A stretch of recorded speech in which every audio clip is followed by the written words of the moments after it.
တသားထမင်းစားရင်ဆိုဘယ်လိုပြောမလဲ我吃饭姐姐လေး我我吃饭တသားရေတောက်နေဆိုရင် 我喝水ကျွန်တော်စာအုပ်ဝယ်နေဆိုရင်我买သူတသားကိုကြည့်ရဆိုရင်他看我မေမေဈေးသွားရဆိုရင်妈妈去去是去啥妈妈去市場姐姐ပြောပါဦး 妈妈去市场နောက်တစ်ခေါက်妈妈去市场ညီလေးတွေလေရောဝက်လုပ်တယ်လှုပ်နေရောတသားစာရေးရဆိုရင်ကော我写我写是姐姐လေးနောက်ခေါက်我写是 Okay သူချိုးချင်းဝင်နေဆိုရင်他买糖果姐姐လေး他买糖果နောက်ခေါက်姐姐လေး他买糖果 Okay နောက်ခု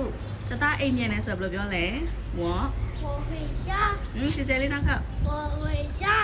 Okay ဘာစားရလဲဆိုရင်吃吃什么吃什么ဘာစားလဲဆိုဘယ်လိုပြောမလဲ买什么吃什么吃什么နောက်ခေါက်姐姐လေး吃什么နောက်ခေါက်吃什么ဘာဝယ်ရလဲဆိုရင်ကောမိုင်း买什么ဘာဝယ်လဲဆိုဘယ်ပြောမလဲ买什么ဟုတ်ပြီပါချက်တာလဲဆိုရင်ဂျူ煮什么နောက်တစ်ခါ煮什么 Okay နောက်တစ်ခုမေးမယ်ဘာယူရလဲဆိုရင်拿什么拿什么姐姐လေး拿什么နောက်တစ်ခါ拿什么 Okay good job high five